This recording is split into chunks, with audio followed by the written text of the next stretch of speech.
Welcome to our first in-person recording. I'm so happy to be here. Yay! It's so exciting. I think we're going to name the studio Darth Jar Jar. Yeah. It's a working title. You know, it's almost too pleasant in here to be named like that. I guess. I don't know if you've seen the trailer of the new Lego show that's coming out. No. It's sort of like a Marvel What If, but for Star Wars. And Darth Jar Jar there is becoming exists in canon, in an Wow. alternate universe, voiced by the incomparable Ahmed Best. Oh wow! Yeah. Really? Yep. You know, these Misa gonna hurt you. These multiverse concept shows really allow a lot of fan service. They do. I mean, that's directly at that point. It's just kind of cute and cheeky because it's directly a fan theory. Oh yeah, yeah. But it's one of the fan theories that holds serious water. I don't know. I haven't really done a deep dive. Other than that, I know he gave Palpatine emergency powers, but other than that, people have like whole theories. Yeah.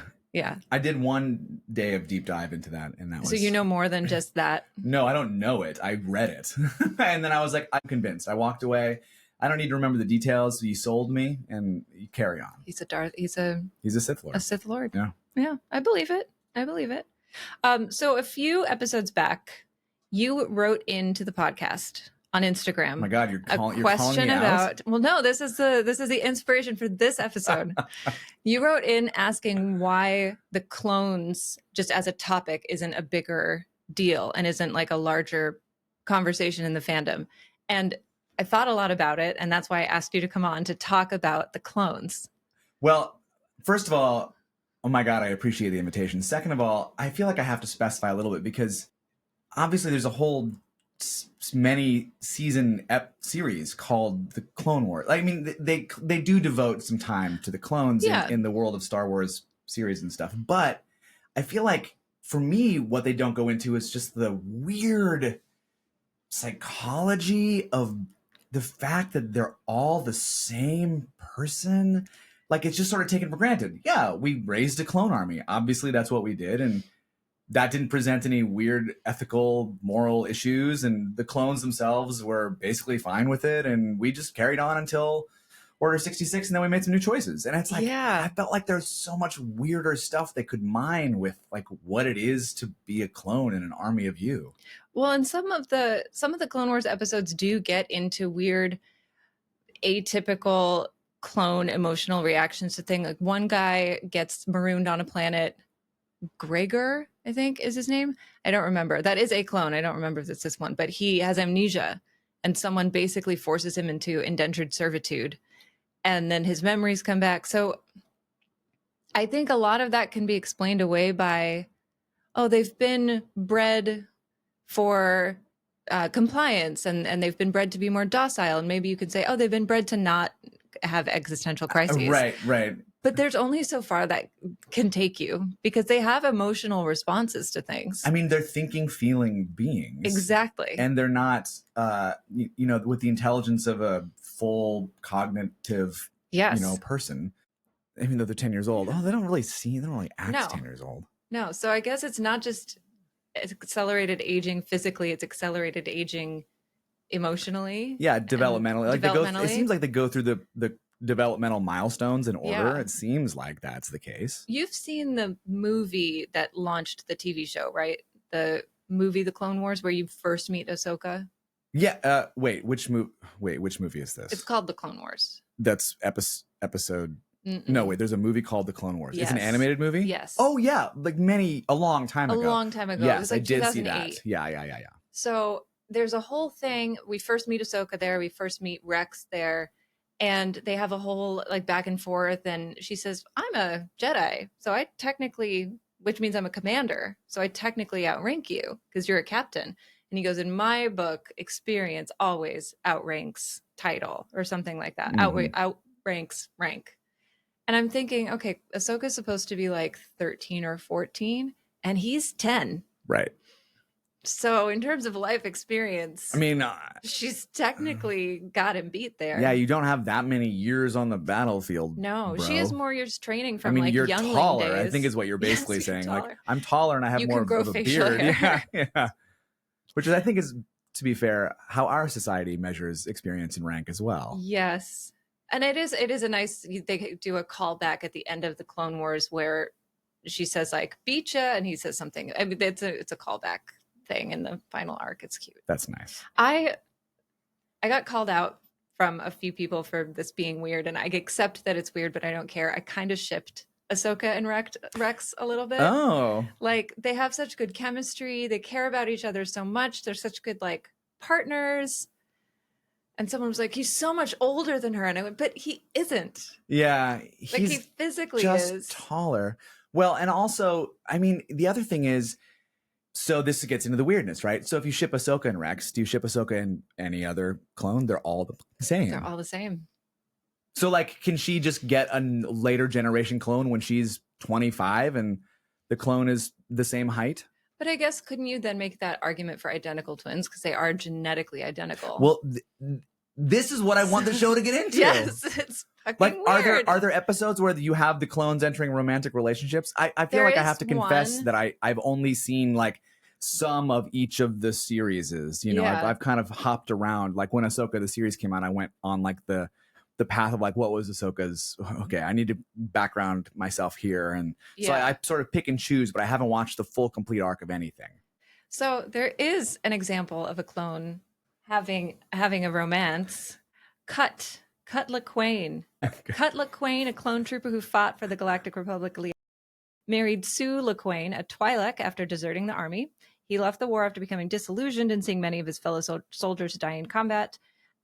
He lived on Seleucami, that's right, with his wife and their children, who I assume are adopted because they are like running around and talking. They're like 6 and 8 years old. And if this happens in season 2, that's like less than a year Wait, into season the Clone 2 Wars. of what? The Clone Wars. Oh, okay. So that's like a year or two into the Clone Wars. So there's no way those are his biological children. It's Right. It's not possible. Well, do they age super fast too? Maybe. I don't know. But oh yeah. So I guess a bunch of other clones get kind of marooned there, and one of them is really badly injured. They run into him. They figure out he's a deserter, and they're like, "Do we turn him in?" And he helps rehabilitate the injured clone, and they decide to Call it even. not turn him in. Yeah. But at one point in an early season of earlier episode of the Bad Batch end up there with Omega, and she's playing with the kids, and they decide they're going to leave her there to like have a normal life. I've seen this episode. And then she chases him. She's like, no, we're part of a squad. You can't just pawn me off. But yeah, so he has a wife and presumably stepchildren. Right. There's right. no way. Or adopted kids or something. No way. Yeah. So the world of that kind of stuff where there's an aberrant clone, because the Bad Batch, they explain it like, okay, so we made you different. So you're a clone, but you're not really totally like identical clone. But all the other clones, I mean, there's millions of them. Yeah. There are 3.3 million plus clones by when it's all said and done. And just like, I mean, me as a person I don't have any siblings. I have a half sister. So we have one parent account, but I don't have any full siblings. I have some cousins, and I still feel the existential crisis of like, am I just the same as everybody? Am I different? Like, just where do I end and other people begin? You know, I feel like just the regular weirdness of being alive in the world. But I'm not surrounded by literally millions of people with my face who I'm fighting alongside and who are constantly dying in my arm. Like my concept of my own mortality already is a little bit tricky to wrestle with, but you watch yourself die. You watch yourself die because clones, like, there's that you know, the biggest organism in the world is an aspen tree that is actually cloned. Right. It's like thousands and thousands of the exact same cloned aspen tree somewhere in, I don't know, Utah or Colorado or something. And it's the biggest organism in the world because it's considered to be one thing, mono organism, indistinct. Every tree is the same, and it's for many acres. And I feel like the clone army is kind of that. Yeah. And so you're not watching a separate being, like a separate human that's your friend, that's your comrade at arms die near you. That's already a mind Can I swear Yeah, in you this can. podcast? You absolutely can. It's not PG. It's not children friendly. It's up in. I'm not sure if I'm going to bleep it out yet. I haven't decided yet if it's going to be a bleep. But I'm going to give you the option. Say it all you want. It's a mind fuck to watch anybody die near you, and I have not had that happen, and I can only imagine. And I'm just saying, to watch literally you die over and over again. The fact that there was only one clone deserter whose mind was blown by that point of like, I need to leave. Yeah. That's wild to me. Is that something that does the series get into that too? Because I feel like that could be a really compelling, like, if you just want to do a series, like the way, oh my God, the cool series where we followed like the Thieves. It's not the Jedis. It's the, it's the Rebel one, but it's the series that was like the prequel to that stuff. Not Rebels? Oh. No, Andor. Yeah. Okay. Sorry, like live action stuff. Yes. Like if you wanted to do a live action series of the clones and really get into like the existential crisis of just like what it is to be a human on this world, and are we together or are we separate or are we both somehow at the same time, and what are boundaries in the first place, and what is mortality? And like, I feel like there's something very deep and uncovered so far. Yeah. I also think about, people talk about twins being connected, where if one thing happens to a twin somewhere else, the other one can like sense like they're in trouble or they're hurting. I watched G.I. Joe, the Cobra Twins. I know they can feel each other's pain, the whole thing. Yeah, exactly. There's Skeleton Keys, where Kristen Wiig and Bill Hader are twins, and they try to commit suicide at the same time. Bingo. And it's a whole. So if that holds true, and genetic twins of you are dying all the time, then you're feeling that. If you believe that to be true, you're feeling that all the time. But my question is, are they genetic twins or are they literally the same? Because genetic twins there can still be differences. People who are genetically twins, even if they're identical twins. Yeah, it's weird. Like they can have different color eyes. Like there's all kinds of stuff where they're identical twins. Yeah. But there are interesting subtle differences that the casual observer might not pick up. Mm-hmm. Well, the clones might be the same thing for the clones. This is what they're I wonder. Genetically identical. Yeah, like they're just mutations that happen over time. But at this point, you got to say, well, how good is the technology for the Kaminoans? Am I saying the Kaminoans? Yeah. Kaminoans, yeah. Well, I don't think they care so much about their physical appearance. Like if there are slight deviations there, I don't think. No, they care about their ability to do things. Exactly. And follow orders and not ask questions. But something that I wondered. And something that I want to get further into is in the beginning of the Galactic Army of the Republic, they all look the same. Yes. But as time goes on and they develop more and more individuality, they start giving themselves face tattoos and weird haircuts. Yes. And branching out in that regard. But one clone who from the very beginning looked different was Rex, because he's got like he's got a tiny little buzz cut, and it is blonde. It is like platinum blonde. So for a while, I was like, is he bleaching his hair and like shaving a buzz cut twice a week? I got to stand out for my bosses to notice me. Like it truly would be like every 4 to 5 days is how often you would have to, because it's so short and it's blonde. And now I'm realizing it could have just been a genetic variation or like a weird freak thing. Omega, who's the female clone, is blonde. And I initially thought, well, maybe it's just because she's young. A lot of people are blonde until they hit like adolescence and then their hair gets darker. Mm-hmm. My brother was one of those people.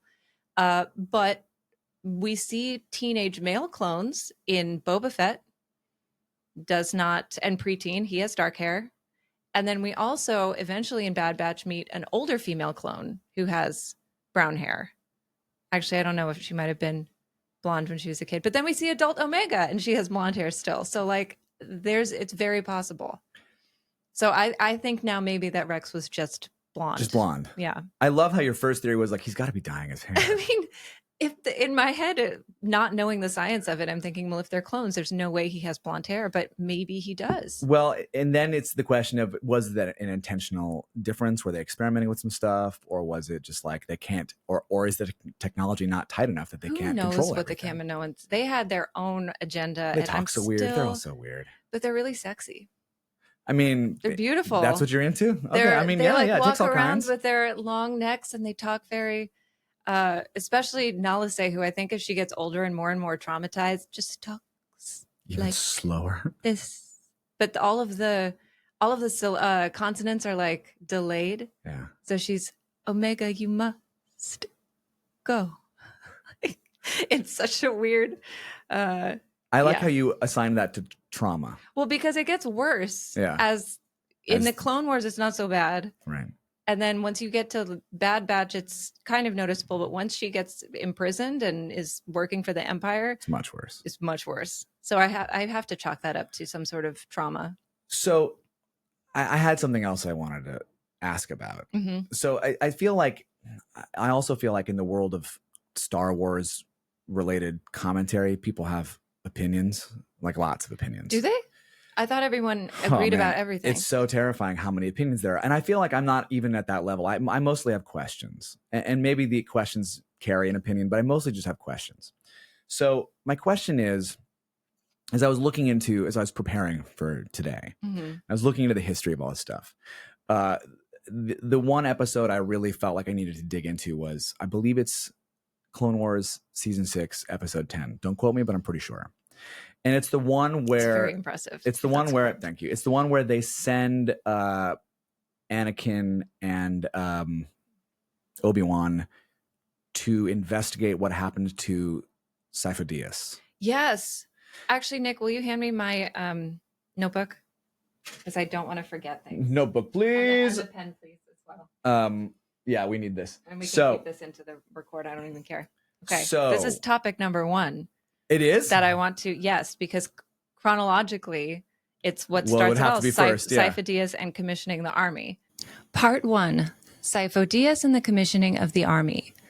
A Jedi Master called Sifo Dyas, who had the gift of foresight, knew war was coming. He warned his fellow council members, but they did not believe him, called him alarmist, and kicked him off the council. Convinced that war was unavoidable, he, falsely claiming to be a representative of the Republic, contacted cloning scientists on the planet of Kamino and began discussions around the commissioning of a clone army. The Sith found out about this and planned to take control of this army. He was betrayed and his death was orchestrated by Count Dooku, his former friend, who had just recently turned to the dark side following the death of his former Padawan Qui-Gon Jinn. Dooku, operating under the name Tyrannus, funded the cloning project and hired the bounty hunter Jango Fett to be used as the genetic donor for the clones. For context, this happened around the same time as the Phantom Menace. To cover their tracks, Dooku removed the planet Kamino from the Jedi archives. Great. So please jump in. Okay, so I have a handful of questions here that maybe you know, or maybe there's no answer. It's a canonical answer, at least. Number 1 would be, so if Sifo Dyas was a Jedi who had a gift of prophecy or clairvoyance of some kind, and he could see that there was a conflict coming, why couldn't he see what a colossal mistake this was about to be? You don't have to answer yet. That's question 1. Yeah. Question 2 is, okay, there's a giant conflict coming, and the Jedi are going to be, and the Republic are going to be on one side of this conflict. And then there's going to be another side of the conflict. So we need to raise some kind of army. I know. Let's clone somebody and let that be the... Why was that his answer? Because there are other ways throughout, I would guess, even in the universe of Star Wars, that mostly armies were conscripted from the population at large. And I wonder why he was like, well, we could just do an army like literally has always been done, or I have an idea. And trust me, I have the gift of prophecy, so I'm pretty sure this is going to work out. Why don't we take one person who fights really well and clone that person and then just have an army of clones? I don't see any ethical problems with it as a Jedi with prophecy gifts. Yeah. I don't see any issues with that. And Jedis often have unquestionable moral compasses. I mean, that's obviously what they're known for, is not ever making any mistakes and always making the right choice, but especially the ones with the gift of prophecy. You would think. All I'm saying is, it seems weird. I mean, I can see why they kicked him off the council if this is the kind of stuff he would do. You really made things worse. So much worse. Well, they didn't know that he did that. They kicked him off before he even did that. I'm saying, A, they were right to do that because this guy's a loose cannon. And B, what was he thinking? Why, on what universe? I mean, in the universe of Star Wars, I suppose, was the answer, I'm going to covertly commission an army of clones, which I assume has never been done before at that point. So something I know about Sifo-Dyas was he was an avid reader of the Scientific Journal of Coruscant. How do you know this? Because it's bullshit. I made it up. Okay, great. But he likes to read the New Yorker and all the scientific journals and like the New Coruscanter. So popular. And he read an article about like the emerging Kaminoan cloning science and was like, oh, that's interesting. Oh, that's interesting. Yeah. My thinking, and Nick will know that this is true, whenever there's something that happens in Star Wars that seems a little hinky, I can like do mental gymnastics to back my way into why that might make sense. Welcome to a fandom. Yes, exactly. And he's like, no, it's just dumb. And I'm like, no, but like maybe they know this thing. And it's often just me like grasping at straws for it to not be terrible. And sometimes it's terrible. And that's just, sometimes it's terrible. But for Sifo-Dyas, my guess would be he has the gift of foresight, but only to a degree. So he, in his mind, was like, I just know war is coming and we have to have an army. Something has to. But I guess until the decision was made to have the army, then maybe he couldn't see the outcome that would follow. So really, he didn't have the gift of prophecy. What he had was like Visions hunches, of a vibe is really what he's like.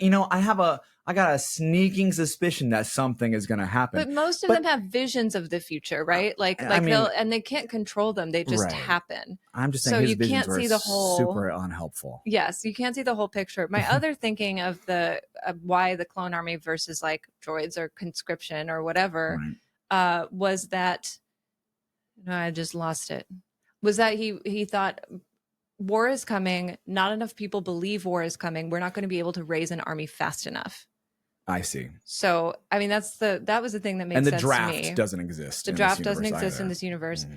And then my friend brought up a really good point when we were talking about it, who was on the episode where we discussed your question. Right. There are no answers. Where we discussed your question.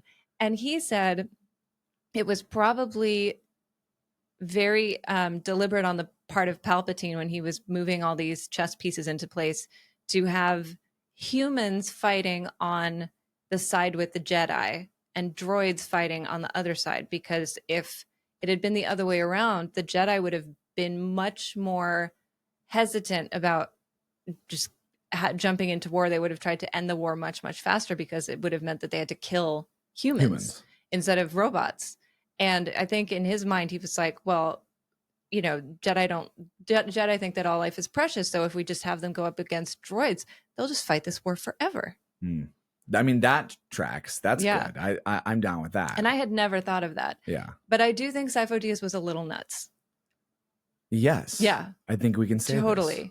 And clearly he didn't have like 100% clairvoyance. It was probably, like I said, just random visions of the future. I mean, I think what he had was a bad case of vibes. I mean, if you run a republic and your big giant clairvoyance, like the prophecy that comes to you is like, there's going to be a conflict one day.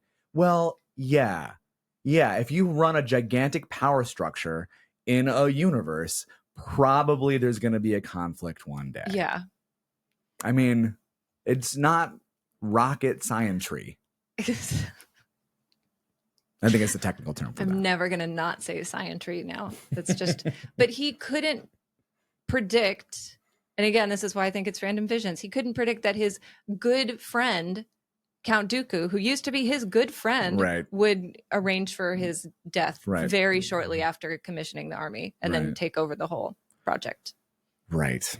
Yeah. Which gets back into the episode that you watched. Well, also, let me say the cartoon version of Dooku is more believably dangerous than... I mean, listen, I love Christopher Lee. Christopher Lee is an amazing actor. Do not let me go on record with anybody believing I gainsay Christopher Lee. He's amazing. And also, he was a little older when he was shooting that movie. And I just didn't believe that he was as dangerous as like Obi-Wan or Anakin Skywalker. I was like, this guy feels like he would lose. But in the cartoon, with his like one-handed sabering maneuvers, I was like, oh, this guy is dangerous AF. This guy's like really mean. You're right about Dooku, and someone did a like video. I'll find it and put it in the episode, a link, and put it in the episode description of like why Dooku was the best duelist in Star Wars history. And they weren't like, it's more in the weeds than I can get without having to look it up right now. So I'll put it in the, but the point is, but you look at him like, there's an arc with the Night Sisters where they send Ventress and a couple of Night Sisters as assassins. They give them witch magic cloaking, so they're essentially invisible. And then they drug him. And so he is woken up in the middle of the night, injected with poison that has dulled his senses. And then without the aid of vision, fights off and successfully fights off 3 people with lightsabers, 2 of whom are like just Dathomir, Night Sister, very talented fighters, and one of whom is Ventress, who is really fucking good with the Force and talented, and he's just like no sweat. Old man in the middle of the night, doped up on drugs. It's that old man strength that you strength. hear people talk about in Fear. Yeah, that's the one. I also think Christopher Lee is scarier as Saruman because he fights with magic. Yeah. So if we saw Dooku fighting live action, more with the Force, magic and less with actual just like fencing technique or whatever. Yeah, exactly. Also in that episode, I loved that it was structured like a mystery, like a detective story. Yeah, like going and finding, like unearthing the clues and the kind of sifting through what happened, and then the cover up, and that's where it's also where that episode ends with Yoda being like, okay, so what I discovered here is, except he says it like Yoda says it, which I'm not going to do a good Yoda impression.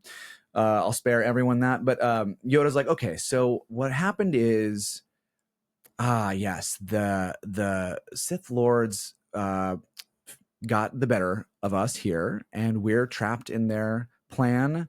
And I, Yoda, the wise one, I feel like the path is to lie to everyone about what has transpired and make sure that we stay in the middle of the web. I think, yes, indeed, that is the wise choice. we just have to be puppeted by these puppet masters, and we can't tell anybody. That's what we should do. And I try to make it make sense to myself why that would be the decision. And maybe it's that he thinks if they tip their hand and somehow alert the Sith Lords that they are onto the plan, it will get sprung prematurely before they have time to like prepare. And they don't know exactly what the trap is. They just know that there is one. So maybe they're like, well, maybe we should just like pretend everything's okay and then figure out what it is and prepare. But they don't seem to try to do any figuring out. They even have a clone who comes to the Jedi and is like, there's a inhibitor chip and like everything's going like, and they treat him like he's an insane conspiracy theorist, and then he gets killed. I think these are those mental gymnastics you were referring to a moment ago. I think what crossed my mind for this was, oh, this is what happens, because they feel like they're winning at that point. Yeah. And they're like, well, listen, I know it sounds like what it looks like is this is a trap, but the trap does come with us winning a lot of battles right now. And I can't see or imagine specifically what that trap is. So I think we should just keep winning battles and trust that that's good and that the trap won't be that big of a deal.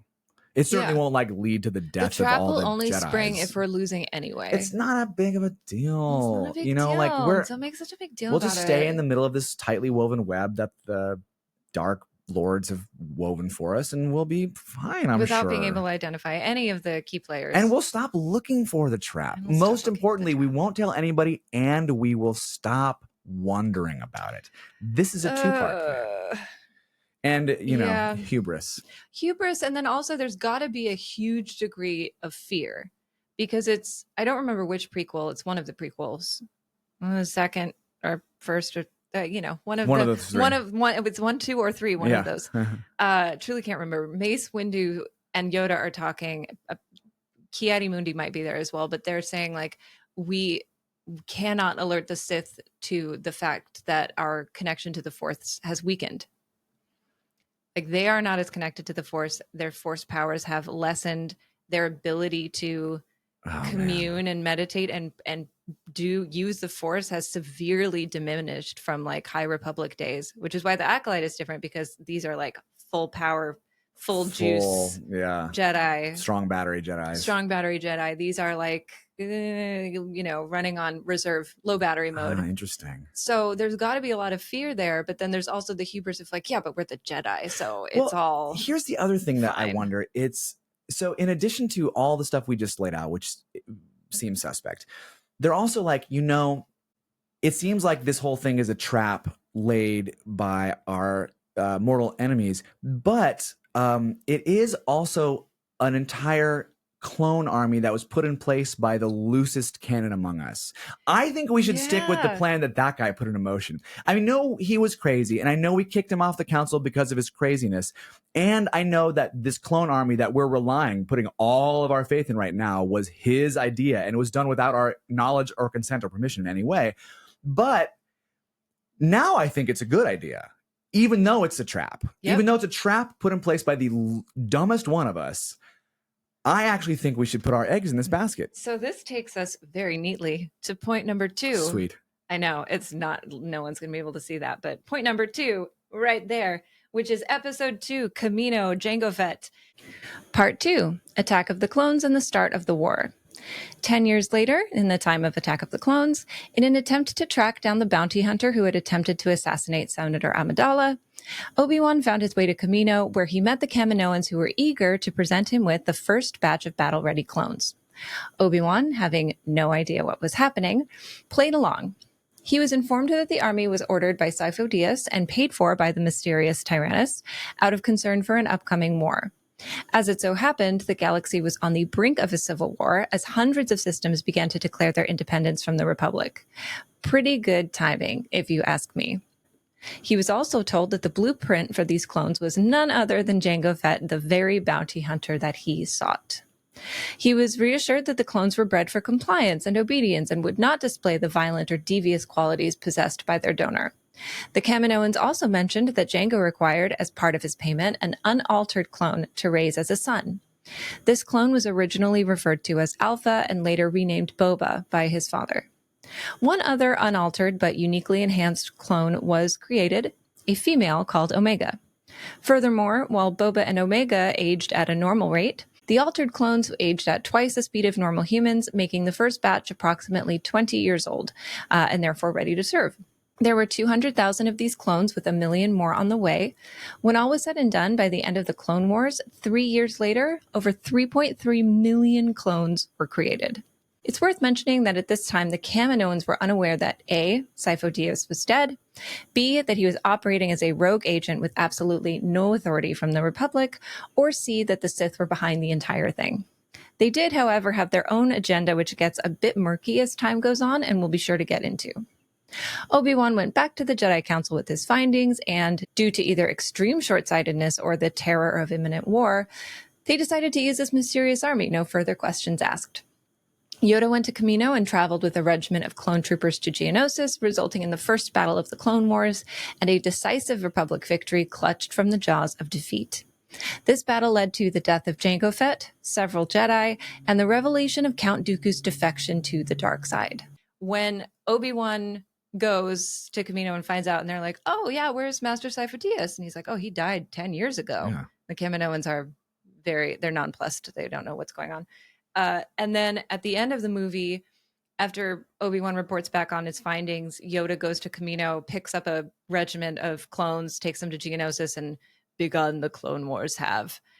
But at this point, they are not aware of any trap. No trap has been presented to them. They don't know any of these details, but they do know that Sifo Dyas commissioned this army. Who they didn't trust enough to even have a place on the council. So they already knew that going in. That was not a secret. They knew that he commissioned it. They knew that he was operating as a bad actor, saying that he was a representative of the Republic when he was not. He founded a clone army based on lies and deception. Okay. And then when they asked, like, how is this paid for? They were like, oh, it was someone named Lord Tyrannus. Great. Sounds legit. Who's that? Yeah. Who is that? I mean, we know it's Count Dooku, but like, who's that? Well, with a name like Tyrannus, he has to be good. He has to be good. It has to be okay. Yeah. I mean, his name is Lord Tyrannus. Yeah, that doesn't sound bad at all. Sounds fine. Especially in a world where, like, the bad guys are named Maul and Savage and, like, Yeah. I'm sure there are other examples. Well, and he's not even like Mr. Tyrannus. He's Lord Tyrannus. He's Lord Tyrannus. It's just like, it's a guy with some status who's Tyrannus. So, like, yeah.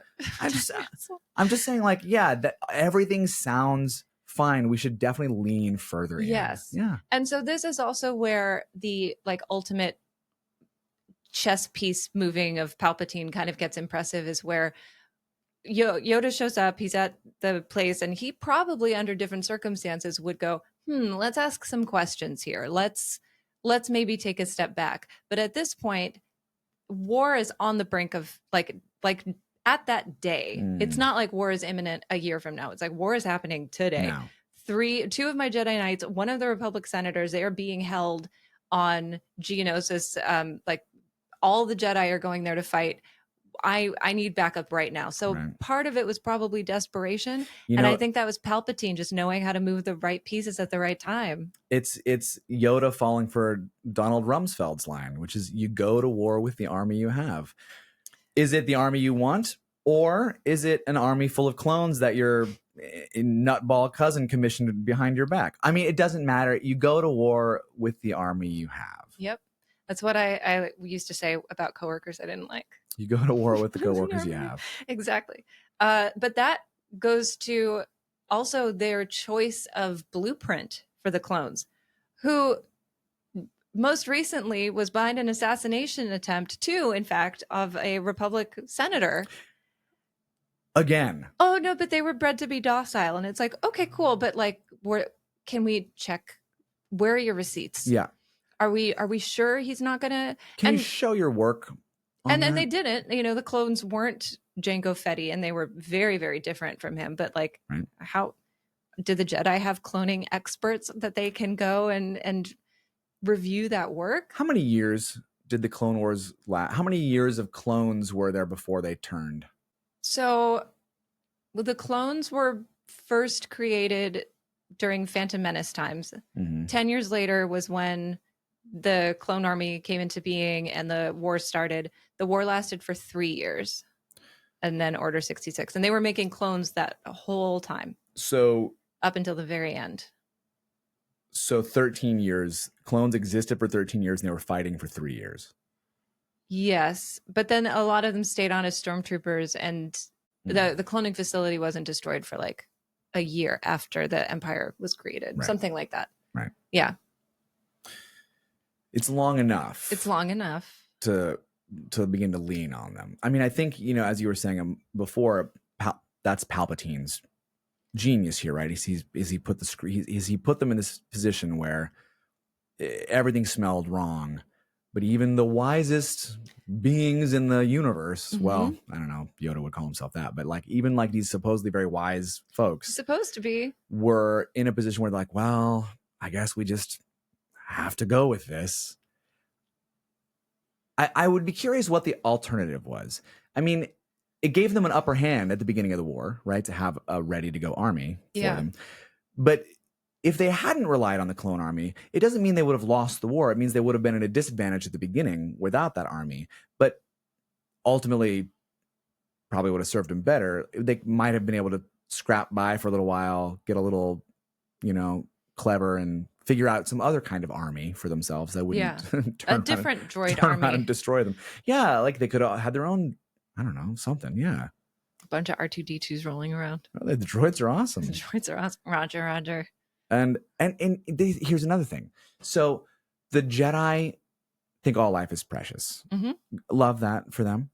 So they don't want to. So it's easier for them to go up against an army of droids, mow them down. That doesn't hurt their principles. But their army is composed of people.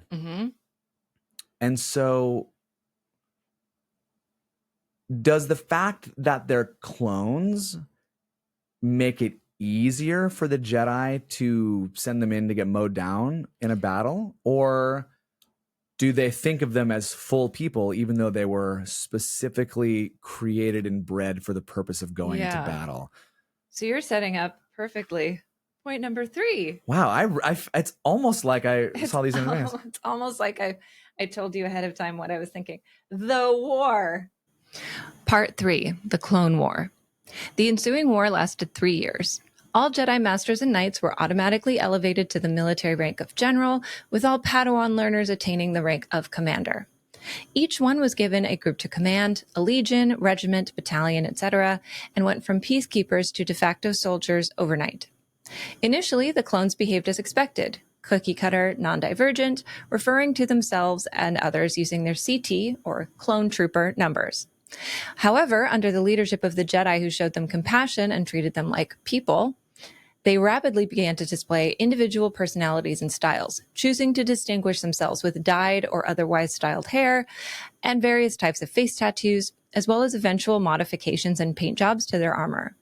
They also gave themselves and each other names: Rex, Cody, Echo, Fives, Heavy, Jesse, and so on.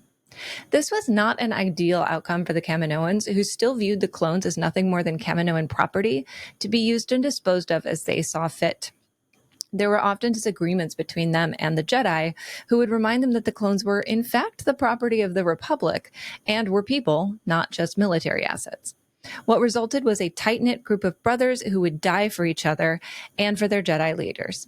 This extreme loyalty displayed by the clones clearly extended beyond programming and into genuine respect and love. And this tight-knit group of relationships is why the execution of Order 66 was so devastating. I love that I'm doing this, like anyone will be able to read that. So, yes, the Jedi did think of them as people. So the Kaminoans thought of the clones as assets, just scientific test subjects that could be they're amoral, decommissioned at any time. Yeah. I mean, they have a sense of morality, like for each other, but they don't view their view of the clones as amoral. Yeah, yeah, which is pretty dim. Yeah. And you see this, there's a Jedi master named Shakti who is like stationed on Kamino, and she's the Jedi in charge of the project. Mm-hmm. And she and the Kaminoans often bump heads where they're like, oh yeah, these clones aren't super strong. We can just take them out back and shoot them. We'll just incinerate them. And Shakti's like, no, all life is precious. Like these clones should be given a fighting chance. Blah, blah, blah. Very Jedi. And the Kaminoans, they're why not just incinerate them and get some better ones? They are a little more efficient, but the Kaminoans are eugenicists. Exactly. But they're like, well, we made them, so yeah, right. We selected genetically superior beings and then bred them, right? Yeah. We're creating a super race, for you. That's a little eugenicist. Yeah, slightly. Yeah. Well, they kept number 99 around. He was the one who was all hunched over and looked like he was 80 years old. Right. Yeah. The janitor type. The janitor type. Yeah. Oh man, he's great. Really sad. Yeah, he died a hero. Yeah. Died a hero. But that goes back to, so they were all cookie cutter in the beginning, but they're spending time with the Jedi, who encourage individuality because they're like, well, I don't want to call you, you're a human. I don't want to call you CT 7567. Like, what's your name? So they start naming themselves. They start doing the tattoos and painting their armor and all these different things to breed individuality. But then at one point, season 3, 4, maybe, they are on Umbara, and it's the 501st. So it's Anakin's, is it a battalion or a regiment or a? I'm never good with like the sizes of the company. Armada. I don't know. Is it a platoon? I actually wrote it down. There's like a whole hierarchy, whatever. Yeah. Anyway, it's a 501st. Okay. Anakin's there. He has to go. And so he says, okay, well, General Krell is coming here, who's another Jedi Master, who's the same species as Dexter, who owns the diner in Attack of the Clones. He's got 4 arms. He looks a little like a giant toad. Right. And he says, okay, General Krell is going to be in charge. I'm going to go over and do this other thing. General Krell is an asshole, and he hates clones. And he oftentimes will be shown the information like, oh, okay, so here's what's going to happen. If we go straight ahead, it's going to be a suicide attack. So what I recommend is taking a small group, going around the back, taking the base, and then we can, sandwich them together, and that'll be great. He's like, no. Actually, what I want to do is send all of you just straight down the middle into that suicide. What did I say? It's a suicide run, whatever. Yeah, into the kill zone. Into the kill zone, just throwing them like they truly are droids. Yeah. And it's very that whole arc is very war movie. It's very like Apocalypse Now, because he's just got a screw loose and hates clones. And it turns out he's turned to the dark side. We find out at the very end of the arc. He had the whole time had turned to the dark side. Yes. Oh. And it culminates with like, I think it's a nighttime battle where he says the enemy is over there and they have taken your armor. So they are wearing your armor, but go fight them. Oh. And they're fighting and tons of people are dying. And then as they're gaining ground and running over, they hear one of the dying enemy and take off their helmet, and it's a clone. No. And they're all clones. And he knew that, and he sent them to kill each other. You know what that makes me think? Why are the Jedi so bad about sniffing out bad Jedis? You know, like, it's such a good question. Isn't that their whole thing? Is like being a little sensitive to the Force and like the way people are using it, and like I sense something about you. Like if there's one of your generals had turned to the dark side and was, I mean, listen, actively sending clones to their death. You don't have to be Force sensitive to watch a general make bad choices and say, "What's going on with you, bro? Why are you making these choices? You had other alternatives." Yeah. Like, are the Jedi just a little bit, are they a little blind? Do they have a little bit of a blind spot for policing themselves? Oh, absolutely. Huh. I mean, I get very heavy cop vibes from Jedi. Yeah, it was making me think just this a little bit like, we ran an investigation on General Krell, and it turned out this was totally justifiable Force. Yes. They were carrying. Yeah. All those other clones wearing the same armor. He had every reason to fear for his life. Well, and there's a very emotional arc there. Like he court-martials one of the guys and says like, "Oh, it's treason," and it's a whole thing. The ADD brain. I'm like in 8 different places right now. I know. So in this book, The Light of the Jedi, there is this lovely blonde woman. Her name is Avar Kriss, and she's a Jedi Master. And she has a power similar to Yoda's where she can reach out and connect to people through the Force, right? Okay. And she does this to a degree that is truly shocking, where she reaches out through I don't know what's happening here. She reaches out through the Force to connect to Jedi from the Outer Rim to Coruscant, just by like sitting and meditating. And she is mentally Force interlinked with every Jedi in the galaxy at a moment in order to move in order to shift a mass move. Doesn't matter. Very important, very impressive feat that they pull off. I'm impressed. And she says at one point, Jedi in this book literally make it rain by like taking the wet molecules in the air and forcing them together to condensate. The power that they exhibit is outrageous. Huh. And she says, she's like, well, I think that I'm probably the best at using my special ability in the Force, except for Grandmaster Yoda.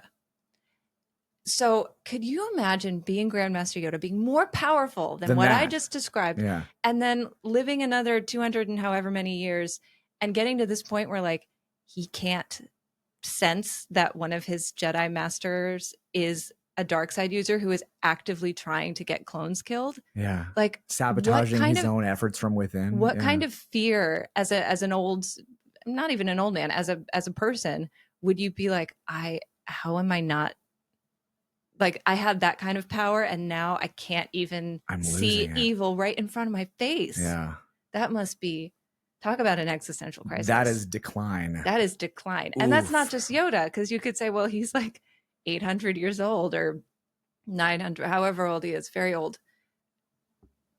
That's scary. That's all the Jedi, though. They're all declining in power. But you know, it's so funny because I feel like it's the prequels where we started to see him like jump, spin, and fight with the lightsaber for the first time. So we're like, okay, so he's 800 years old or whatever, and he's like obviously still a total badass. Yeah. If he's doing all that, is all of that insane fighting and lightsaber work and like jumping and spinning, is all of that stuff easier to do than notice a general killing his own troops?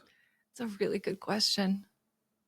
Like in terms of what Jedis are capable of, I also feel like maybe they're relying a little too much on their powers. It's like, well, my Jedi spidey sense isn't tingling right now, so I guess General Krell's fine. I mean, it looks like he's an idiot who is at best bad at being a general and at worst malevolent and killing his own troops on purpose. So I say we give him 2 or 3 more chances. 4 or 5. I mean, maximum we keep him on for life, but I'd say that's it.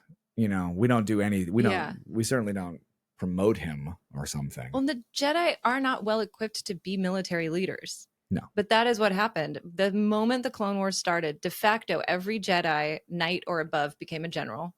Grandmasters were like grand generals or some shit. If you were a Padawan, you were a commander.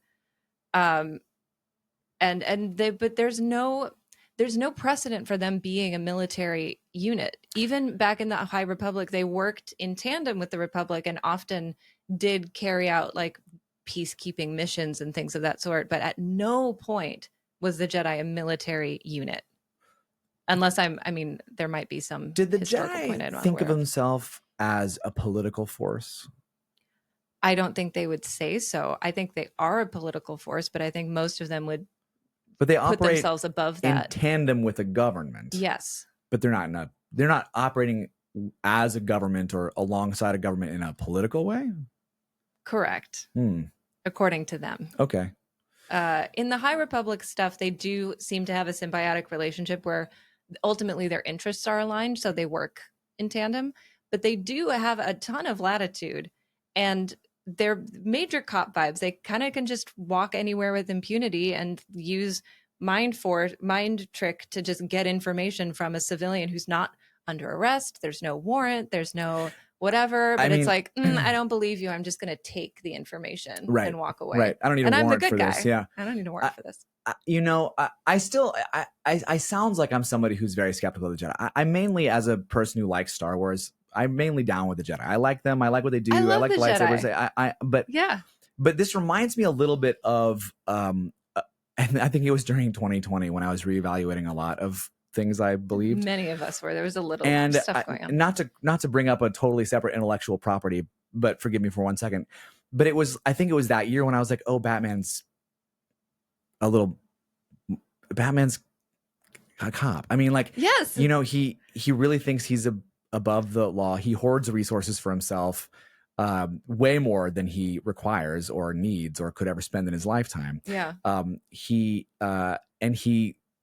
goes and dishes out violence with impunity, and he doesn't kill, which makes him not a cop, actually. But he does, and he does minimize collateral damage, because well, not in the movies he doesn't. Well, the Ben Affleck one does, because his whole beef with Superman is Superman. I was like, you do a lot of damage. Yeah, that's true. But I mean, I remember, but they're all different Batman. Right. Some of them is definitely destroying a lot of buildings on his way through Gotham. But it's just property damage, man. Right. Okay. Yeah. This guy doesn't have a great sense of how to use resources. Like his sense of how to allocate resources for the betterment of society involves, I should have the maximum number of resources that I personally will decide what to do with. And what I will do with them is dispense justice through violence, through my specific personal perception of justice, not a democratically instituted court-based system of justice. And that's when I was like, oh, I don't think I agree with a lot of what Batman stands for, at least what he does, whatever he says he stands for. And I feel like I'm, but maybe it's just like me being like, well, what is power? Is power ever okay? Is there ever okay to exercise power? Maybe the Jedi are like, if the Jedi are like one universe's version of having a lot of power and trying to stay on the light side of that power, right? Because the dark side is where you're just like, nah, power is to be used for corruption. It's for personal enrichment, right? That's what it's for. And the Jedi are in theory constantly battling against that. But I think the message, I'm just putting this together right off the top of my head now. I'm sure somebody's already written a million essays about this, but I feel like the message is, it is actually very hard to wield power ethically. It is actually very, very hard to wield or to possess power and to not mess up that power. And it is a constant battle to stay on the light side of that. And it is not ever a done deal. And it's not a choice you make once and then you get to keep for life. People fall to the dark side. And once you do fall to the dark side, I don't know if there's a precedence to come back. That's another story.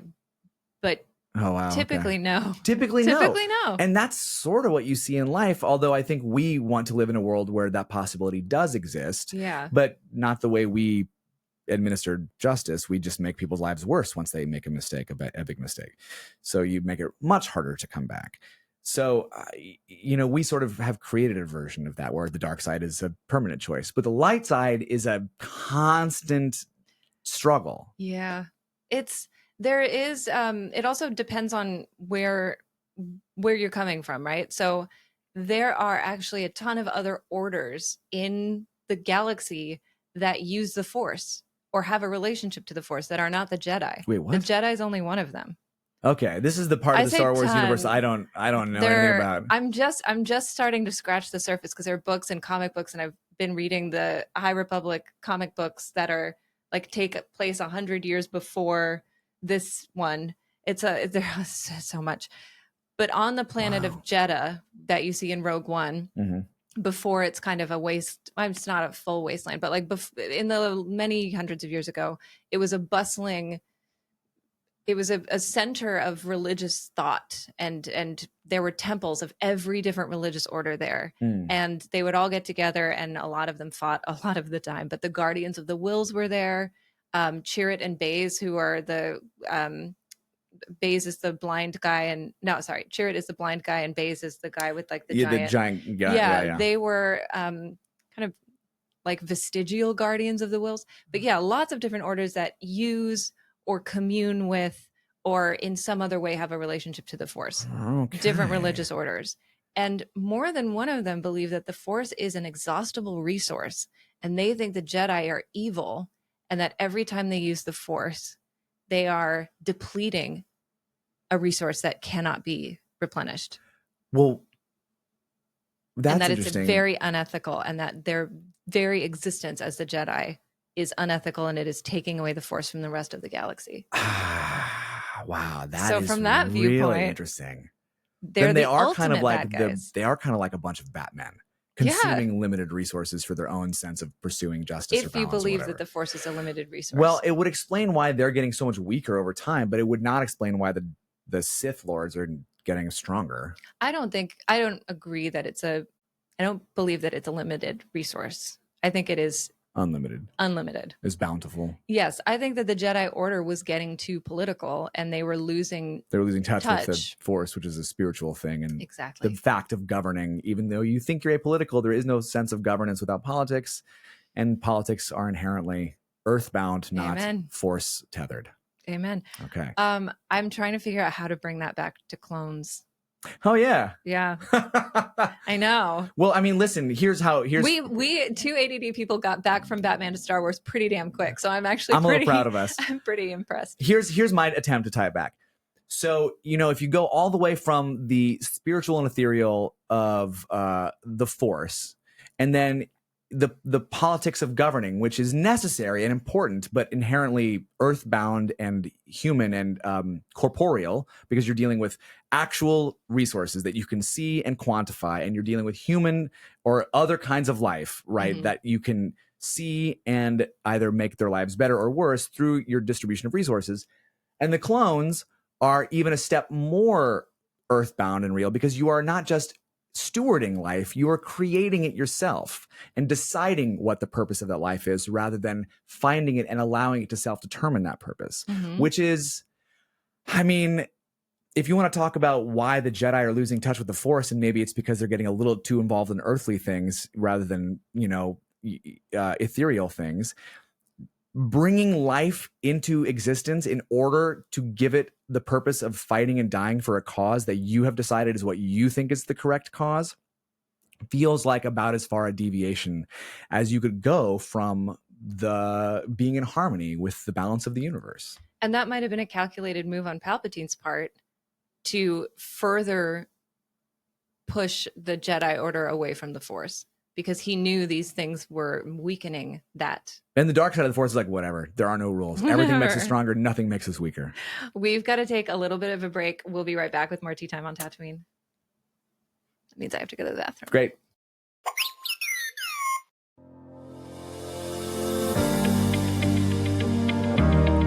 This is a public service announcement.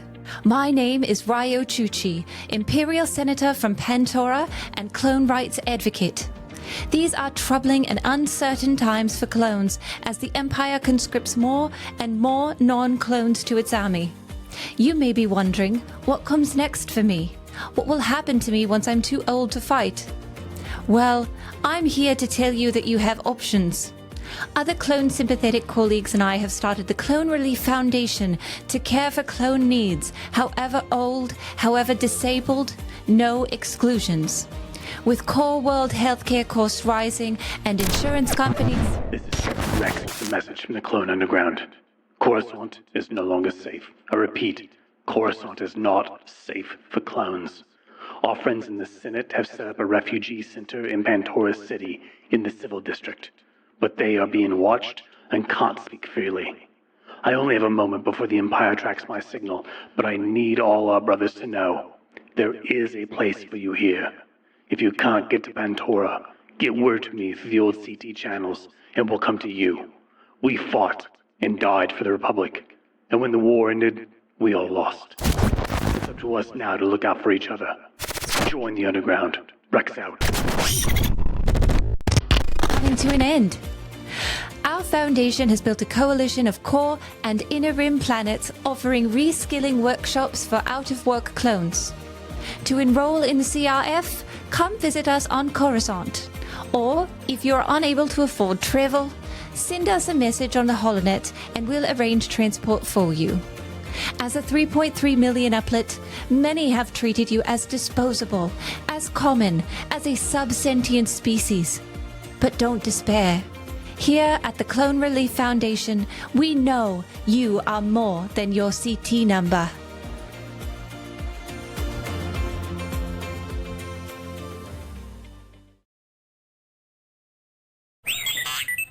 With more tea time on Tatooine, I'm here with my guest, Brian. Hey.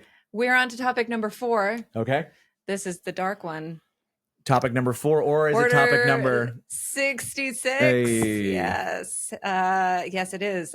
Part 4, Order 66 and the Fall of the Republic. Unbeknownst to them or to the Jedi, all clones were implanted with an inhibitor chip. Those who were aware of their existence, including the Kaminoans, believed the chip to simply be a means by which to control the clones and keep them in line, as well as safeguard against any potential rogue Jedi.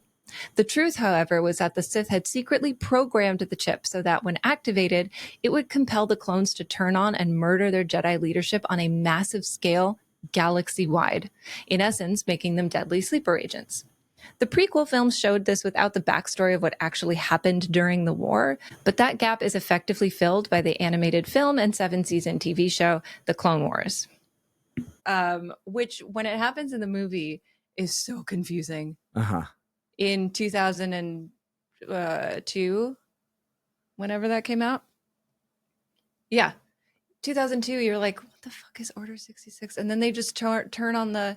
And my brain, and I was 15, I think, when that came out. Whoa. My brain went, oh, so maybe they were robots the whole time, the clones? Yeah, I know. Well, because in the stormtroopers, that we're familiar with from the first 3 movies, sort of seem like they might be robots or something. You're not quite sure what the stormtroopers you never are. see one without a helmet. And so you're sort of like, okay, so I guess, yeah, maybe they were just like really human-looking robots or something. I don't know. Yeah. But there's no explanation. No. And there are no stakes, and you don't really care. Right. Like, there's not a... 2005 was Revenge of the Sith. Yeah, it's Order 66. Why did I think of Attack of the Clones? I don't know. But you're really bad at because because they all have... It's more fun this way. People are seeing how the sausage is made. This is how the sausage is made. Exactly. But I'll tell you why you made that mistake. Because it's the wrong title. All the movies have the wrong titles. You're the one who showed me that? Yes. Because Attack of the Clones should be the movie where the clones attack. Everybody. And that's why you think that. Because Revenge of the Sith should not be the one where the clones attack. Yes. Yeah. Revenge of the Sith should be what they call the Empire Strikes Back. Actually, I need to see that list again. The list was really smart. Because the other really, really good one was The Phantom Menace should be episode 9. Because they're like, Palpatine's back. The Phantom, yeah, absolutely, yeah. Oh man. And A New Hope should have been episode 1, right? Well, with Anakin being, I don't remember. I need to look it up. I'll find it and I'll put the link in the episode description. It is absolutely brilliant. Yes, so anyway, 2005. I was 18, and I still thought they were maybe robots, but I didn't care. Right. I didn't care. I didn't know who any of those Jedi were.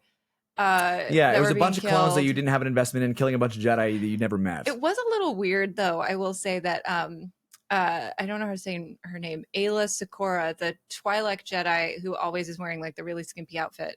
Oh yeah, unfortunately, one of my favorites. Oh no, yeah, unfortunate. But she's very cool and she's smoking hot. But like, come on, do you have to? Come on, George Lucas. 2005. Please. It was a different time. Please, it was a different time.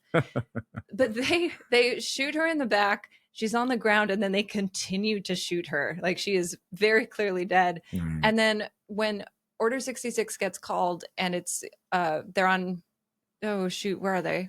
Not Utapau, and Obi-Wan is riding that like dragon looking thing that goes like, yeah, just really cool noise. And Commander Cody's down there, and he just like shoots at him a couple of times, maybe once, and then he falls into the water, and he does not confirm the kill. Just, that's good enough. Yeah, that's good enough. It's not like a Jedi Master could survive a fall into water. Yeah, that's dead for anybody. Yeah, right? But they decide to just like pummel poor Master Sakura in the back as she's laying clearly dead. It bummed me out. But who gives a shit, right? In the movie, you don't care. Well, I didn't. Yeah, most people didn't. Yeah. But then you watch the Clone Wars TV show, and then it really hurts. Well, the existence of the Clone Wars, the animated film, which I actually forgot existed until you reminded me a moment ago, and then the Clone Wars baby series. Do you remember Jabba's baby? No. Little. Now I have to revisit this too. Yes. But that is how much time should have been. I mean, in the movies, if you're going to involve any of that stuff, I don't know. I can see the temptation to really just focus on Anakin, right? Because it's like the rise of Darth Vader. Yeah. But at the same time, the rise of Skywalker. another mistitled. Yes, exactly. Yeah. Okay. He's my husband has pulled up the list on the screen. Can you feed them to me? If you want. Yeah. Episode 1, Phantom Menace. Mm-hmm. Rise of Skywalker.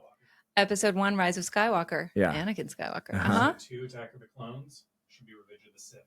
Episode 2, Revenge of the Sith. Yeah. Sure. Got it. Episode 3, Revenge of the Sith. Should be Attack of the Clones. Yes. Perfect. That's the one Nailed we knew. it. Yeah. A New Hope should be Return of the Jedi. Return of the Jedi. Right. Makes sense. Yeah. Empire should be The Force Awakens. Empire should be The Force Awakens. Wait, why should Empire be The Force Awakens? Luke is taught how to use the Force by Yoda. Yes. Yes. Okay. The Force Awakens within Luke Skywalker. Yes. Absolutely. Okay. Yes. Return of the Jedi should be The Last Jedi. Return of the Jedi should be The Last Jedi because Luke is now a Jedi Knight at this point. The last. Yeah, he's the only one we Yes. know about in the whole universe Yeah. at that point. Yes. Force Awakens should be The Empire Strikes Back. Force Awakens should be The Empire Strikes Back in the form of the New Order. Yep. First Order. Oh, fuck. I'm going to cut that entire bit. Yes? The Empire's destroyed, New Empire arrives. Yep. Yeah. Last Jedi should be A New Hope. Last Jedi should be A New Hope. Yes. And Rise of Skywalker should be The Phantom Menace. Yes. Rise of Skywalker should be The Phantom Menace. So the first and the last 10 out of episode 10. 1 and 9 should No just switch notes. titles. Yes. Actually, I should say not 10 out of 10. 9 out of 9. No notes. No notes. No notes. Man. Yeah. What were they thinking? What were they thinking? I mean, they had all the right titles. They had all the right titles. They just shuffled them. Yeah, 1977. They really should have thought about What was going to be happening? what was going to be happening in 2015. Yeah, totally. Order 66. Yes, the Clone Wars TV show. It fills out that time. And then where did you go? Well, I also feel like what I learned from watching even the sporadic episodes of the Clone Wars that I watched is because the Clone Wars also gets into, you have Ahsoka, you have all these other sort of Jedi you meet along the way. Yes. But I actually just think the clones are so interesting. Yes. And those are my favorite episodes. the fact that it's one voice actor who getting the most work any voice actor has ever gotten, I think. Yes. I mean, Yes. that guy just really D. is Bradley Baker. all over the place. Salute you. So yeah, you do great work, sir. But he's a listener. I mean, I assume he is. He has all the time in the world Sure. now. Yeah. That he's not voicing the same clone over and over again. But the clones are like the fact of them, the origin of them. Like I want to go again, like into all of the messiness of like clone existence, but I want to do it as like a live action thing. Yeah. Because I feel like if you do it Andor style, where you get a little gritty with it, like what life is like, I feel like there's so much richness there. And the movies wanted to stay at the large Jedi story level, which is cool. But like the clone, then the Attack of the Clones or the Revenge of the Sith or whatever is happening there Order 66 isn't really going to land that way. Yeah. Also, there are so many people, and this has been a topic in many episodes. I mean, in several of the episodes I've had so far, is that there are a lot of people who just don't connect with cartoons. They're like, I don't care how good the quality is. Who are these people? My nephew's father and my father. And both of them, I mean, I'm just saying. I think actually my nephew's dad brought up a really good point. And he said, when I was a kid, I grew up with Looney Tunes and cartoons like that. And cartoons are supposed to be funny. And all these like cartoon drama shows, it just doesn't work with like the way I grew up, the way I think of cartoons. It's not my. All I can say is, first of all, you can laugh and cry in the same show. Yeah. Avatar: The Last Airbender, I would argue, is both a comedy and it made me cry harder than almost anything in the last few years. He probably didn't watch it or want to watch it. But my dad multiple times has said, I want to watch the cartoon Star Wars shows. I want to like them, but I just can't emotionally connect to them because it's just not. And I get it. It's just not a medium that speaks to everyone. And there's so much, like you said, so much rich content in there that people just aren't going to dive into. But if you made it a live action thing, a gritty live action thing, you could sell it. Yeah, you could sell it. And I also think, I know you and I have talked about this, but the animation of those series, of any of all those series, the ships look really cool. The lightsabers look cool. The stars look cool. The scenery looks cool. The faces don't look good. No. And I'm always like, what? And they get worse. Do in the more recent one, like the Bad Batch and the Bad Batch is a little bit better, but like Rebels, the faces look terrible. Like, oh yeah, I'm like, what is happening? Horrible. And like, I think one of the reasons that people might not connect to those cartoons is because we typically follow human stories through the faces of those people, and if the faces are inert and don't really move or emote or seem like, if you put so much attention on the ship but the faces don't feel like something you want to live with, then you're probably not going to care quite as much, I think. I felt that way in Rebels for about an episode and a half, and then was so just sucked in by the storyline and the characters and everything. You are a much more credulous viewer than I mean, even me who loves cartoons, I was like, I'm having trouble watching these figures in space. Have you finished Rebels? No. Okay. Because it's like a little tougher for me to watch. You try to stick it out. Okay. Try to stick it out. All right. There are whole like 5 episode arcs in Clone Wars where I'm like, just skip that whole thing. You just skip most of season 1, just skip most of season 2. Yeah, you totally. Rebels is not like that. Oh. Like there are a few episodes that are kind of filler, of course, but it is so much like pound for pound is so much stronger. And there's some I have multiple tears shed. Okay. Yeah. Did you end up going back to Order 66? Did you end up watching the last 4 episodes of the Clone Wars TV show? It's the Siege of Mandalore. It happens during the time frame of Revenge of the Sith. I think I did. Yeah, I think I did watch those. Ahsoka's on Mandalore. She fights Darth Maul. Yes. She's flying him back to Coruscant, and then Order 66 happens on the ship. And all the clones turn on her while they're wearing the Ahsoka face paint on there. Yeah, it's brutal. So at that point, and I think Dave Filoni probably did this on purpose and thought, well, no one really cared when Order 66 happened in the movies. What can we do to make their hearts Yeah. break Yeah. and just devastate the audience. And it's, oh, Ahsoka's back. We're gonna paint our helmets because we respect and love her so much. Yeah. And then we as an audience have to watch her fight off these people shooting and trying to kill her, who she's fought with and grown up with because she's a child. Yeah. It was a great emotional knife. It was good. An emotional knife. And then, but talking about facial expressions, you have, she's performing brain surgery on Rex, trying to get the inhibitor chip out. And she's doing I'm one with the Force and the Force was with me. And then he's saying it and she's about to get shot. And then shots get fired over her shoulder. And you see Rex has sat up on the operating table with tears streaming down his face as he has just killed 2 of his brothers. Yeah. And you're like, what and himself. I mean, he's am killed. I watching? Right. If it's like if it's like the Aspen Tree thing, and he's also But he's just killing himself. murdered himself. Yeah. Oh, and Ahsoka's the one that's like, I do not want to hurt any of these clones. And he's like, they will kill you. They will kill you. Yeah. And so he's having to grapple with like telling her, no, you need to shoot with deadly force. These genetic copies of me that I know are operating under the influence of an inhibitor chip. And now again, that is so much more interesting than what happened in the movies, because for me, going back to my whole fascination with all this, if it's just you, then you have to be like, I am capable of that. Right? It's like any time in your life when you realize you're the villain in someone else's story, like if there's somebody complaining about you out there right now about something you did to cross them whenever or whatever. When we come to terms with the fact that we're not always only hurt by other people's actions, we do things that cause pain or cause harm. And when you as an actor and someone who has also taught acting, getting yourself or helping other people come to terms with the fact that when you're playing a character who is bad, excuse me, who does bad things, who is violent, who does despicable things, it's one thing to judge that character, but then you won't play a very compelling version. But it's another thing entirely to say, okay, well, I am capable of this. I don't choose this in my life, but on some level, there's a world in which I could. Darth Jar Jar. There is a what if universe in which you are the Sith Lord. Right. Absolutely. Yeah. And that moment, when Order 66 happens and there's one clone who pulls out in time, like who's able to, get the chip out of his brain, is able to see, oh my God, I could be that. Yeah. That is me.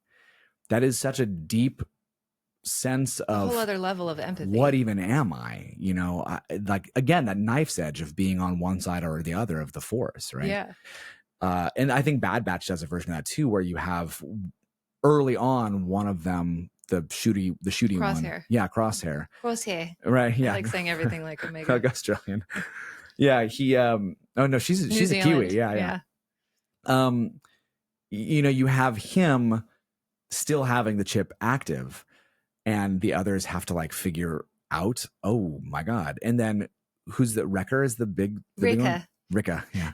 Rika.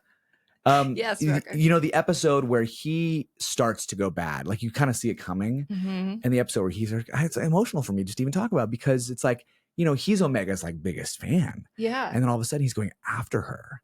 And then the regret and then in the his remorse. voice. And he's like, I did that. It's like I'm so sorry. He didn't do it on purpose. He didn't mean to. Of course not. He wasn't in control of his actions. But he remembers. It's not like it was amnesia. Like he remembers. He remembers because his body was doing those things. And this is what's interesting about the clones to me. It's because Eckhart Tolle has this concept called the pain body. And do you know this concept? Vaguely. That sounds very familiar. It's like his term for like when you get into that fight or flight zone and you are not going to be reasoned with, nobody can talk to you in that moment. You are going to hit back. You are going to, you have been taken over by, it feels like you've been taken over by a force, and you are pure reaction. Yeah. You're reactive. You are not in your right mind. And I feel like you come out of those episodes and you're like, you either do one of two things. You justify how you behaved when you were your worst self. Well, of course I did that. Everyone was against me. I had to defend myself.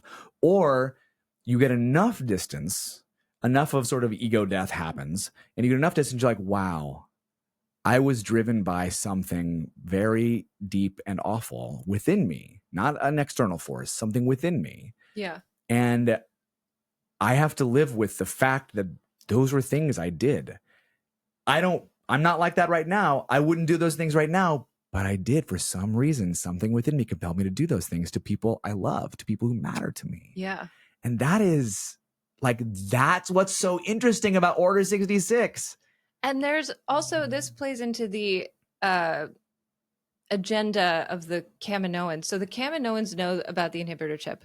But they don't know about Order 66. They didn't do that on purpose? They no. didn't? Oh. They put the inhibitor chips in there. But who did Order 66? The Sith. But how'd they do it? I don't know exactly. Okay. But I think they, like, Tyrannus, when he paid for them, was like, this is the inhibitor chip you need to use. And they were like, oh yeah, this will make them docile and like, or answer to orders, right? And there's like, yeah, that's all it'll do. Yeah, Just put it in them.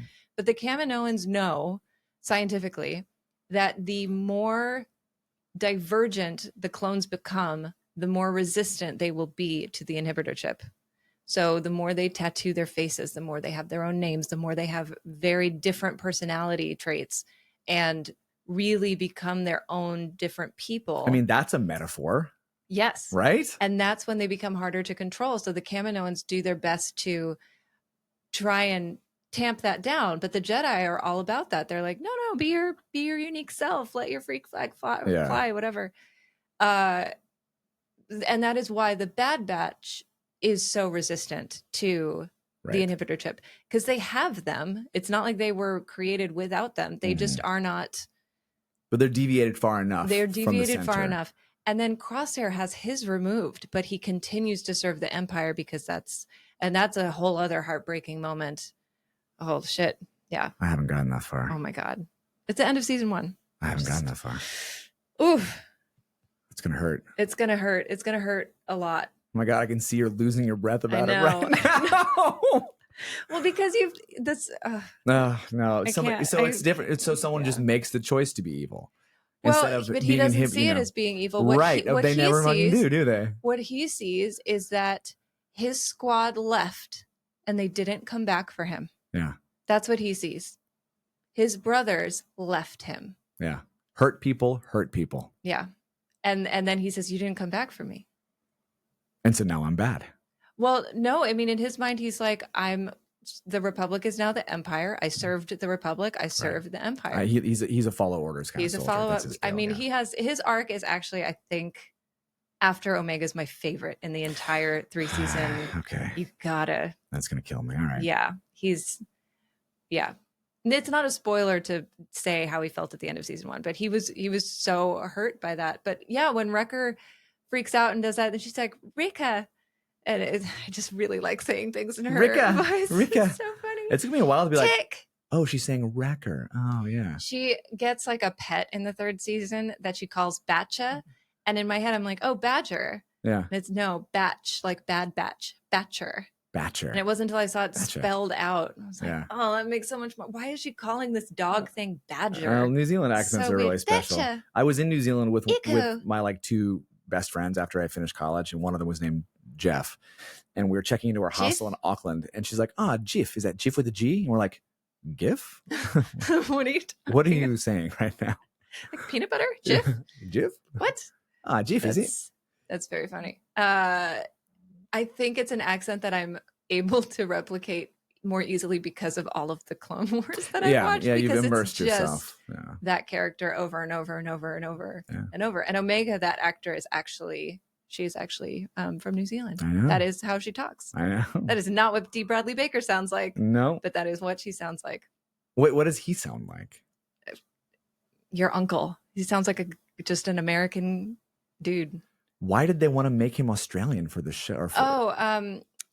Because of Timora Morrison, who played Jango Fett in the Attack of the Clones movie, is from New Zealand.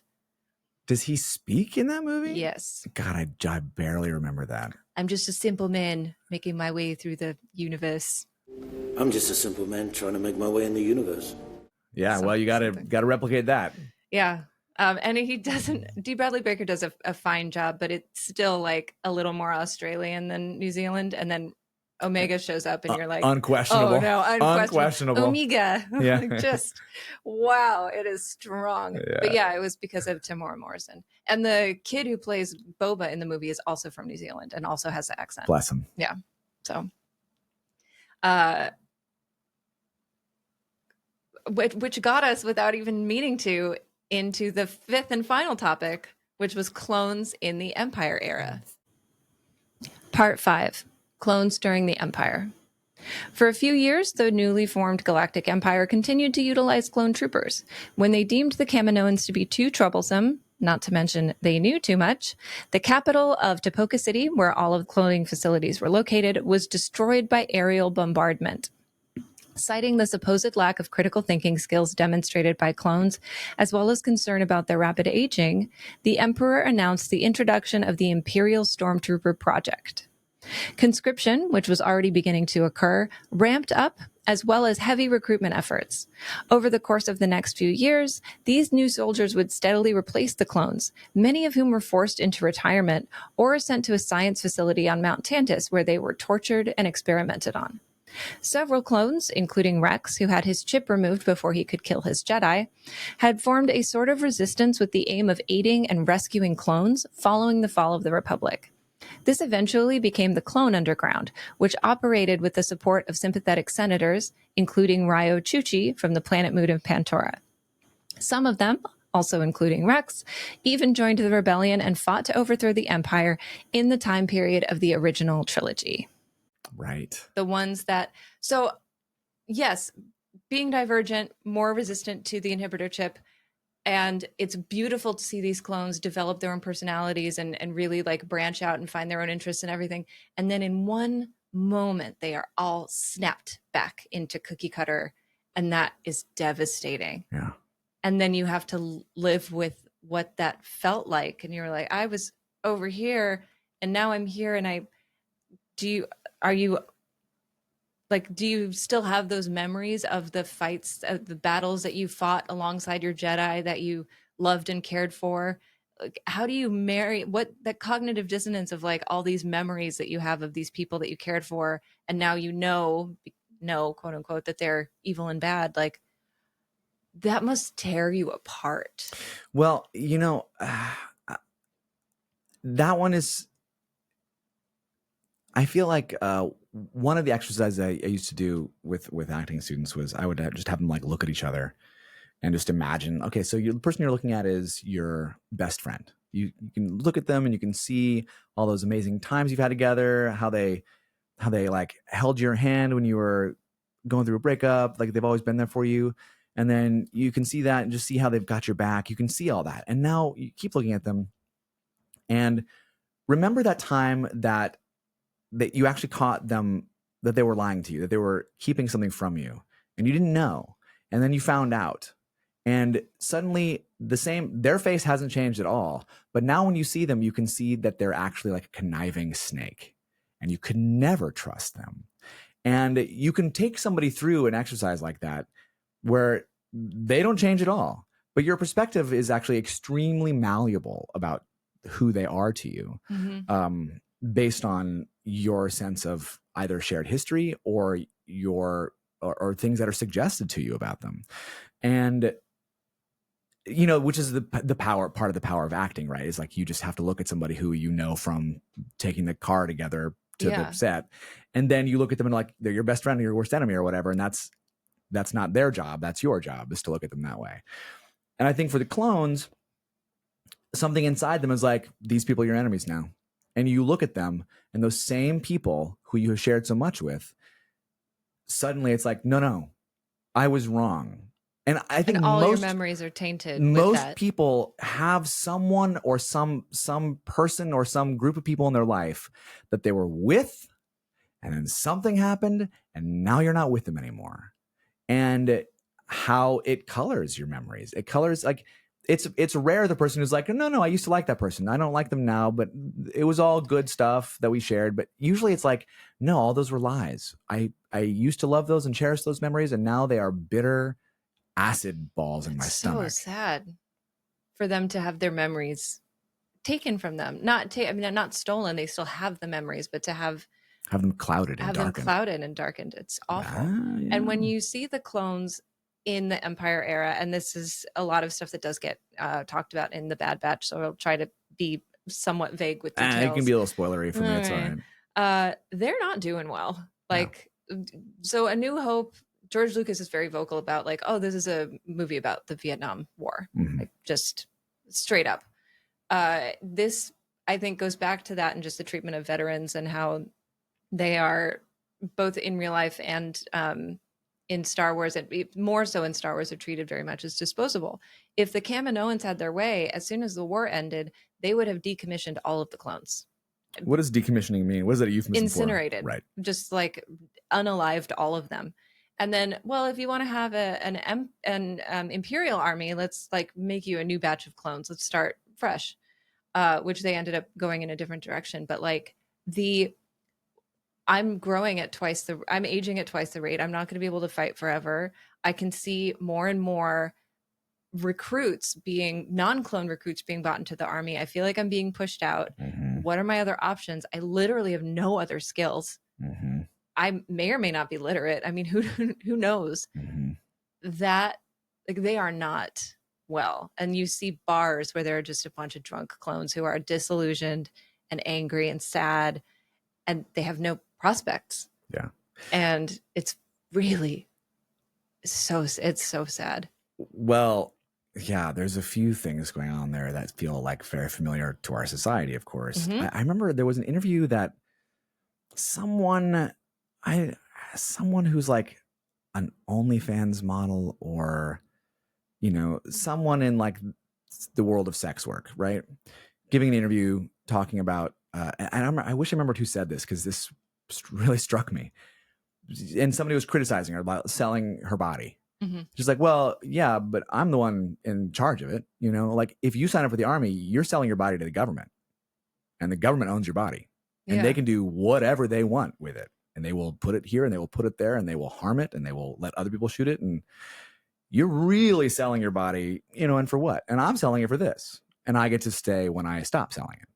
And I was like, boy, that is a way to describe what service is, what military service specifically is. And, you know, combined with like what we were talking about a moment ago about the way your perception changes of, you know, different groups at different times.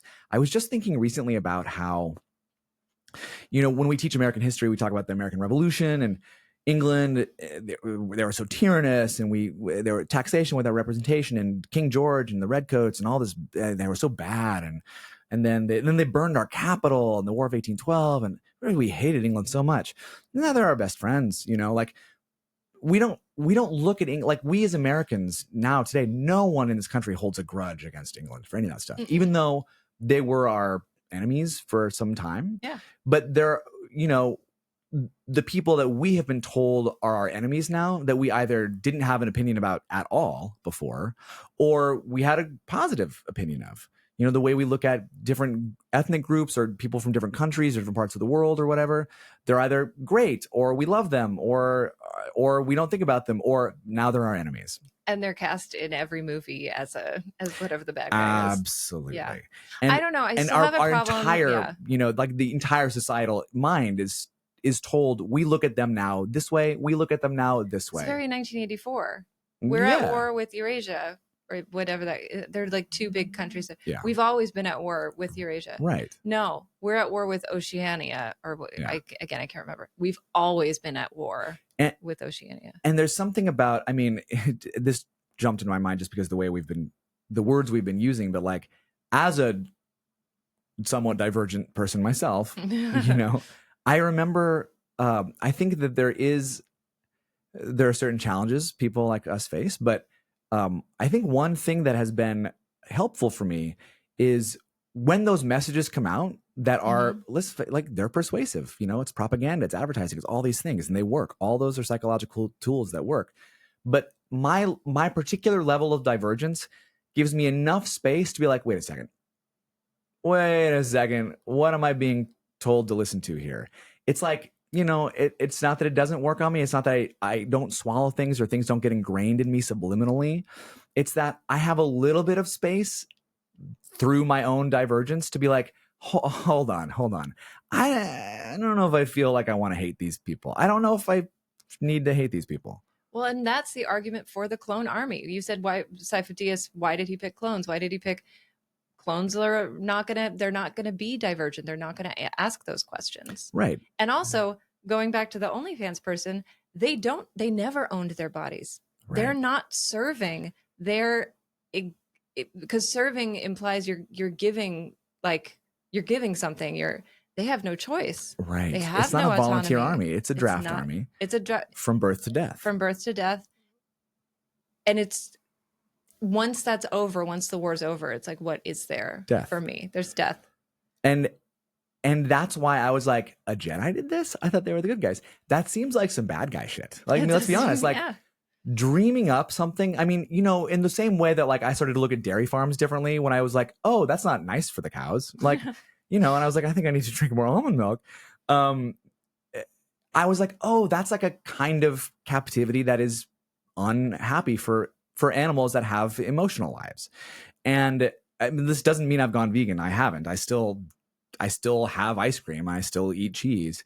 But I've scaled way back, and I think about it very differently. And I advocate for different kinds of politics to change the way we govern those kinds of businesses, sure. Dairy farms and things, because I became aware at a certain point that even though you're not killing them, that is actually still a pretty unhappy existence for feeling animals.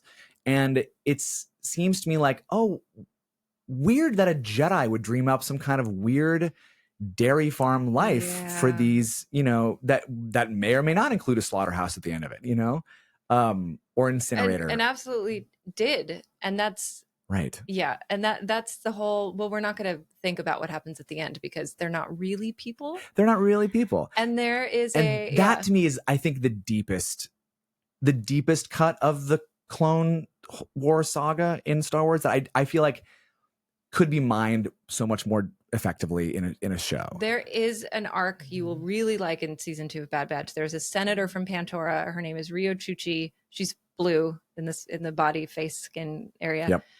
And she is a clone rights advocate. And she thinks that it's problematic that the clones have no representation in the Senate. She thinks it's problematic that they are conscripting more and more people into the army and pushing more and more clones out without any other prospects. Right. So she is often like fighting for their rights, saying, do we have a Clone Relief Act? What are we going to do? Can we offer housing? Can we offer employment? What kind of retirement plans do we have for our veterans that fought and killed for us?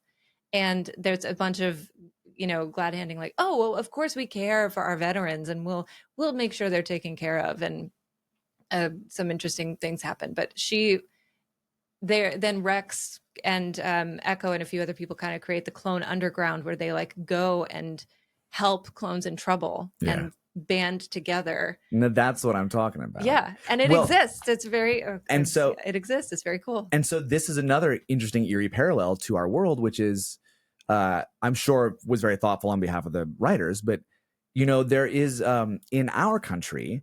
In the same way that clones don't have a choice, as you were saying, like they were born into this, they did not have a choice. This is what they were created and designed for. And then you just leave them hanging, right? You use them and then they're done. But in our country, you can't, they haven't allowed you to breed people for selective service in the military just yet. But they do definitely keep economic policies that are oppressive to impoverish a certain class of individuals. To make sure that the military is an attractive and appealing option. And there is this is a actual Republican policy position is you can't raise wages or minimum wages. You can't make life more bearable and easier for people, because if you do, we won't have enough people to create to keep our all volunteer military going. And that is not an unspoken feature of policy. That is a spoken feature of policy, that they want to make sure, as with the clones, that there are people who don't have a choice, that the military is the only sensible choice to lift them out of any sort of impoverished existence. But then you can always fall back on, well, they made that choice to enlist. They made that choice, quote unquote, right? But right. But you created the maze. There's one way they can run. Did they choose to run the maze? Kinda they did. I mean, it's like I'm choosing to breathe every day. Right. Yeah, Yes. yeah. Yeah. So so this is why in terms of why I asked the question that led to the other podcast that led to this episode of this podcast, I feel like the fact of the Clone Wars raises so many weird existential questions about not just like what is the nature of life, what is the nature of individual versus collective life, but also like the way we look at each other, the way we govern each other, the way we declassify, we look at some people as a little bit less, a little bit more worthy of representation, you know, all these kinds of things. I mean, yeah, it's deep stuff. It's very deep stuff. And we didn't even really talk about the accelerated aging and that doesn't stop. Like, it just keeps going. So in Rebels, you eventually meet Rex again, and he's an old man. Yeah. And he's hanging out with Ahsoka, who's like 30, maybe. Regular age. Yeah, Yeah. 30. I mathed it out at one point in my brain. It's just, she is not old. She's like 30, and he is like 65 or however old. Right. Yeah, we haven't even talked about that. That's some weird shit too. For the benefit of our viewer, probably, maybe more than one, will you show your socks? Oh yeah, sure. To Can you see? They're waffles with nice big pads of butter on them. I just noticed them. They're delightful. Thank you. I feel like we could probably have done. I could have talked a full episode about each one of those subtopics. I mean, listen, there's more in future to be seasons. mined. Let's come back. You know, there's more to be mined with the clones. Let's let the audience clamor for more, and then we'll give them what they want. Finally, I'll go twist my arm. But the clones are the best, man. I mean, yeah. I am deeply involved now. Any closing thoughts about the clones in general or Star Wars? Well, you know, I'll just say when Disney's ready to get serious and make another live action clone thing, I'll make that for them. I've obviously put the time in thinking about the stuff. I've almost watched more than half of the existing clone literature that is on Disney Plus right now. So like I'm pretty much like an expert, I would say. I'm pretty much an expert. Yeah. You will love Bad Batch. It gets so into all of that. Just everything that we're talking about, it really does get into some weird places. Well, what I love great is places. I feel like what they are taking the opportunity with some of those shows to do is like really get into the, like Andor did this, I feel like, which is why it was so successful, at least among my crowd. It was very successful. Is like they're really getting into like the politics of this, of like the weird spiritual and political questions of this, of our world through this world. And that to me is really, really fun. And like the Jedi that the movies focus on so hard is a great way to talk about some of this stuff. But all these other parts of the universe are actually fantastic gateways to talk about bigger, deeper things too. Absolutely. And Star Wars is at its core political. It's about a group trying to overthrow a government and replace it with a different system of government. Yeah. Like, that's right. The crux of it. So when people are, oh, politics, Star Wars is getting so political. It's like, have you seen there the prequels? There was a Senate and an empire and a republic. Yeah. Like, what are you even? There was a civil war where they seceded. It's the separate, like, what are you? Of course it's political. Yeah. I mean, it's right there. Get over it. It's right there. I mean, the empire is in one of the titles. I mean, it's pretty there. A little bit. A little bit. Well, it has been a pleasure. The pleasure's been mine. We got to do it again. Okay. There's so much more. Sold. Bye.